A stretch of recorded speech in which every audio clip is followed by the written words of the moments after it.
Hello and welcome. This is video 2 in a series intended to help B2B professionals better document their on-paper go-to-market strategies when selling products, software, or services to restaurants. In today's video, we're going to answer 4 really important questions. Number 1, what is a go-to-market strategy? Number 2, why are they so important? Number 3, how are they most likely to fail? And number 4, how can I make a great go-to-market strategy for a company that sells to restaurants? Now, as a quick aside, we are going to be answering these questions at a super high level, meaning the goal of this video is to quickly highlight why these concepts are important and introduce you to common themes that you can add to your go-to-market tool belt. By design, we'll try to keep from scratching too far beneath the surface, but by all means, feel free to grab the elements that need further research and commit to doing so before incorporating them into your organization. Sound good? Let's do it.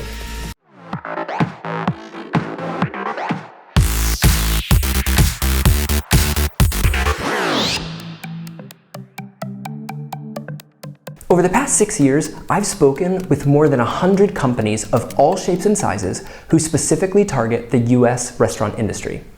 I've seen plenty of go-to-market strategies, some great, some with some room for improvement, and I finally feel like I have enough data and enough of an understanding of the overall exercise to start making some heavy-handed recommendations to people embarking on their go-to-market journey. Let's start with agenda item number 1. What is a go-to-market strategy? In its simplest form, a go-to-market strategy is a literal blueprint defining how you plan to find customers and how you will sell to them. Now, it can obviously get a lot more complicated than that, but regardless of the number of steps it takes, the goal is to present your strategy to your boss or to the executives or in a board deck where you prove that you understand the market and have a plan to tackle it both efficiently and effectively.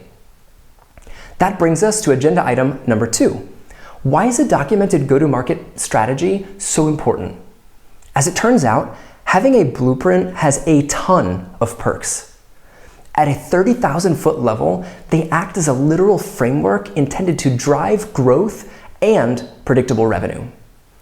Completing the exercise itself can force everyone involved to understand the market way better than they ever did previously. Having documentation outlining intention and strategy can help drive clarity and focus across teams. Knowing everyone has the same go-to-market rulebook can have incredible benefits to your operational efficiency. With the right plan in place, you could end up with a noticeable competitive advantage in the market. And lastly, a concrete go-to-market plan can be used as the foundation on which you scale your business and generate better revenue faster. All this to say that there are massive benefits to completing a go-to-market exercise if you are committed to doing it well. Agenda item number 3. So what could go wrong? Well, quite a bit, actually. If I had to oversimplify the reasons things can go sideways, we'd have 2 buckets. Bad data and poor execution. Bad data, which personally is my biggest gripe, could mean that the go-to-market strategy was either based on bad or incomplete data, or worse yet, based on no data at all. Or it could mean that your ICP was simply poorly defined, or in a certain sense, wrong, based on the market, the product, or the goals needing to be achieved. Poor execution, on the other hand, has a lot of different flavors, like not giving the project the internal headcount, time frame, or budgetary resources to be successful during either the strategic or the execution stages. Or poor execution could mean that internal teams weren't sufficiently aligned, or that your project lost steam because of other competing priorities. Or finally, poor execution could be that your plan was just more hypothetical and less literal, meaning even though it may have been strategically sound, it wasn't designed with actionable steps in mind, the very steps needed to put the plan in motion and measure the outcome. I'm guessing everyone listening to this series has stories about how bad data or poor execution has impacted either a prior role or even the current company you're working for, which is why it's really important that we commit the variety of ways we could encounter friction to memory. Because if we know where we're most likely to fall down, it should be easier for us to account for these undesirables as we go. And if we can avoid them entirely, even better. Now that we understand what a go-to-market strategy is, why it's important, and where they most often go wrong, we can jump into our final agenda item, number 4. How can I make a great go-to-market plan for a company that sells to restaurants? I thought you'd never ask.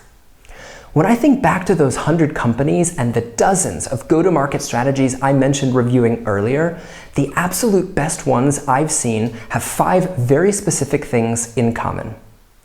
Number 1, everyone involved agreed to talk about the industry the exact same way. Number 2, there was a conscious effort to invest in the market intelligence data they needed to target the industry with intention. Number 3, they put the market intelligence findings into their CRM and created a data pipeline filled with ongoing updates to allow future versions, which accounted for rapid changes in the industry, to be completed within a moment's notice. Number 4, they had a very specific ICP, and they made sure to define it in a way that could be laid on top of the changing industry data repeatedly. And number 5, they implemented systems and processes to track their progress and had stakeholders watching to make sure what they expected to happen was actually happening. Speak the market, find the market, ingest the market, segment the market, own the market.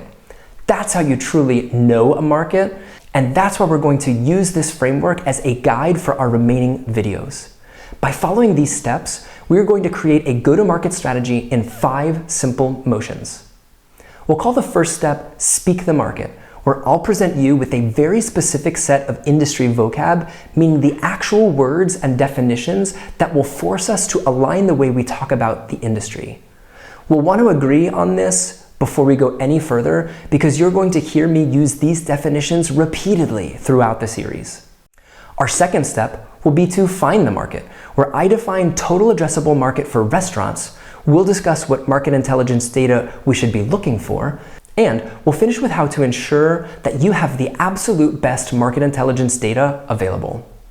Once we have our market data, step 3 will be to ingest the market. Here, we'll talk about the 2 most common data acquisition strategies in the industry. I'll cover what most companies are doing today, and I'll make a recommendation on how you should consume data based on more modern and trending practices. Our 4th step will be to segment the market. We'll talk about what's serviceable and what's obtainable. I'll present you with a handy-dandy ICP calculator, and we'll tackle a few examples to show you just how quickly you can break down the industry into targeted, actionable parts. And finally, the 5th and final step will be to own the market, where we'll talk through how to operationalize the systems and teams you'll need to execute your plan, prove that it works, and prove that the right plan leads to accelerated revenue and therefore accelerated growth. That is our plan. And I am committed to this plan because I am committed to making it easier to create a go-to-market plan for companies who sell to restaurants. Our path forward is clear, and I hope you will join me. Ciao for now.